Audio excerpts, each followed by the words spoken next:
पुरानी सरकार रही होंगी तो डीजीपी हट जाएगा, चीफ सेक्रेटरी हट जाएंगे और संबंधित अधिकारियों की शिकायत होगी वो हट जाएगी। आप कितनी भी शिकायत करोगे किसी अधिकारी के खिलाफ कार्रवाई नहीं होगी। जो बोर्ड लोग नहीं डाल पाए थे, विद एफिडेविट हम लोगों ने इलेक्शन कमीशन को दिया था, उसके बावजूद भी किसी भी आरओ पर, किसी भी बीएलओ पर कोई कार्रवाई इलेक्शन कमीशन ने नहीं की। अगर जो डिलीट हुए होंगे या बढ़ गए घट गए होंगे एक अलग तरीका है, लेकिन आप वोटर लिस्ट नहीं बना रहे हो, इसका मतलब बीजेपी ने कोई तैयारी की है बहुत बड़े पैमाने पे बेईमानी करने के लिए। हर चुनाव को जीतने के लिए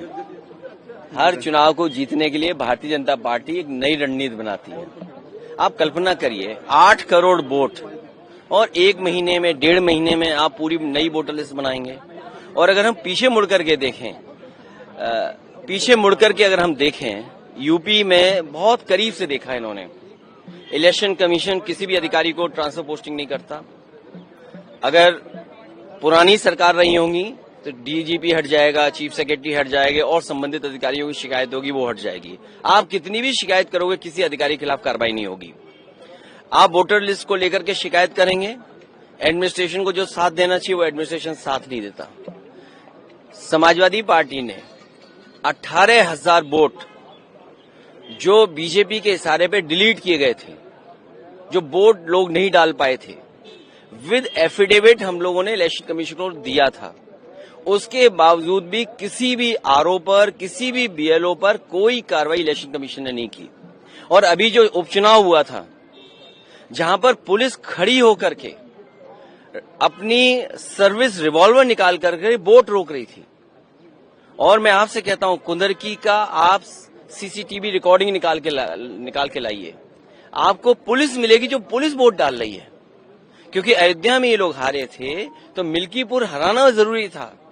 किस अधिकारी को प्रिसाइडिंग ऑफिसर बनाना है, प्रिसाइडिंग ऑफिसर को क्या टारगेट दिया गया था, और वो रिकॉर्डिंग है जो हम लोगों ने इलेक्शन कमीशन को दिया।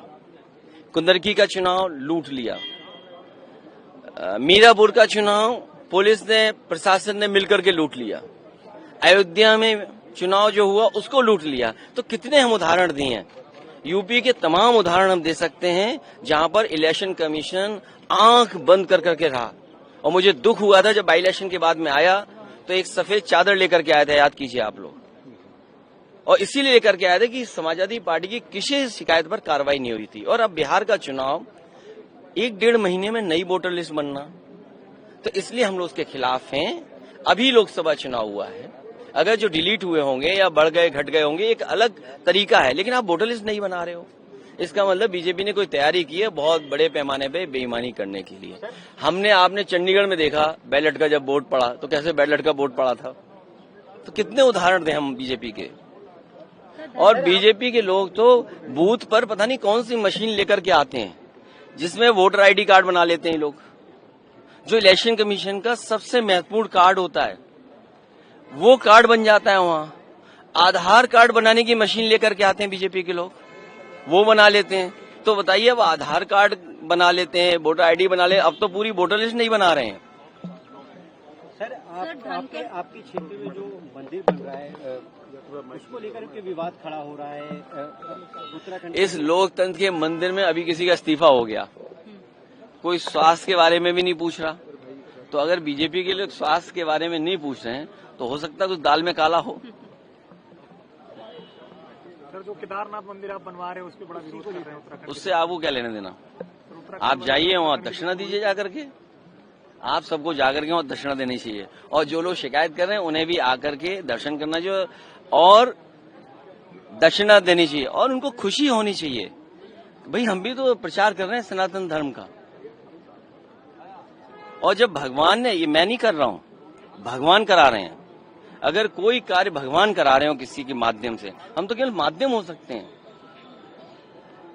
और फिर सबसे बड़ी बात है, भगवान ने तय किया होगा, उसी शक्ति अक्ष रेखा पर है वो मंदिर। ये मैंने तो नहीं ज्योग्राफी बदली है, मैंने तो थोड़ी धरती बदल दी। अब बीजेपी वाले लोग हैं, धरती बदल सकते हैं, कोऑर्डिनेट्स बदल सकते हैं। क्यूआर कोड को लेकर बड़ा बवाल चल रहा है कि जो कांवड़ी जा रहे हैं उन रास्तों पे क्यूआर कोड। देखिए, बीजेपी अपनी नाकामी छिपा रही है, और नाकामी इसलिए छिपा रही, मैंने कल भी कहा और फिर कहता हूं मैं, जब इतना महत्वपूर्ण आयोजन है जिसके लिए हेलीकॉप्टर सरकार का इस्तेमाल होता है, प्राइवेट हेलीकॉप्टर ली जाता है, फूल बरसाए जाते हैं। डीएमएसपी को निर्देश होते हैं कि अगर किसी के पैर में तकलीफ है तो आपको पैर दबाने पड़ेंगे। सीओ या और संबंधित अधिकारी हैं, उनकी न जाने कितनी तस्वीरें हैं जहां पर वो कांवड़ियां भक्तों का, श्रद्धालुओं के पैर दबाते हैं।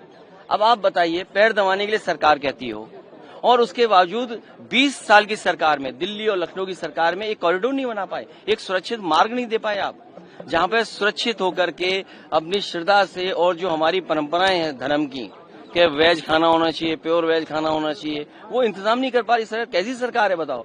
अपनी नाकामी छिपाने के लिए ये सब बातें कर रहे हैं।